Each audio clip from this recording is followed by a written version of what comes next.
The only thing worse than this is when the ground explodes. Recently returned from Afghanistan, warfighters of the 45th Infantry Brigade combat team returned to action, rendering assistance to the community of Moore, Oklahoma, devastated by a tornado May 20th. They said we need volunteers for tornado recovery.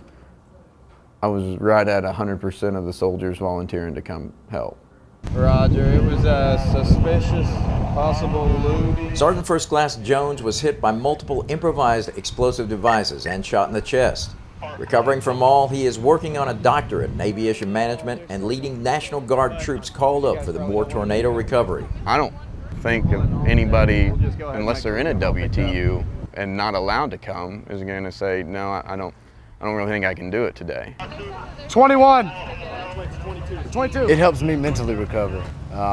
I've been diagnosed with PTSD and that kind of thing, but it helps me to help others, and that's the biggest thing I can do. What is it that calls a soldier to service, to risk life and limb for others? 17 out.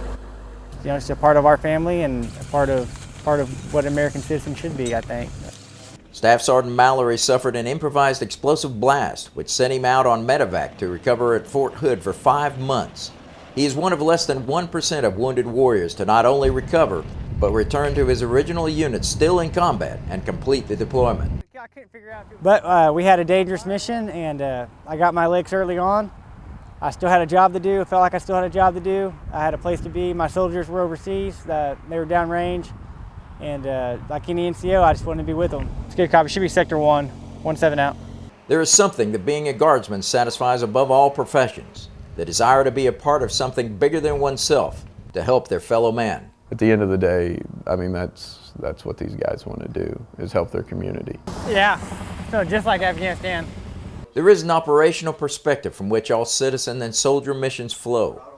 We got with the Oklahoma Highway Patrol, their Incident Command Center, and we augmented their forces initially to help control, create a cordon into the damaged area and to control the flow around it, because there were so many hazards, down power lines, gas, all of that. There is an emotional perspective in that whether warfighter or state disaster mission, it's people who deeply care are responding. And honestly, for the guys who get to be engaged here, I think if they also went to Afghanistan, I think being here is not necessarily a detrimental thing. I think it could be a helpful thing in their recovery and their adjustment back home.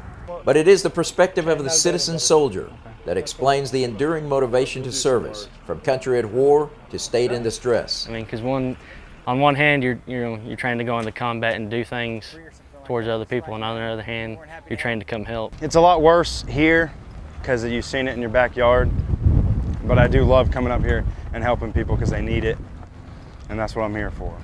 You know, I knew that I'd have soldiers out here, and I just wanted to be able to do my part. For the Oklahoma National Guard, I'm Army Master Sergeant Vincent Donaldson.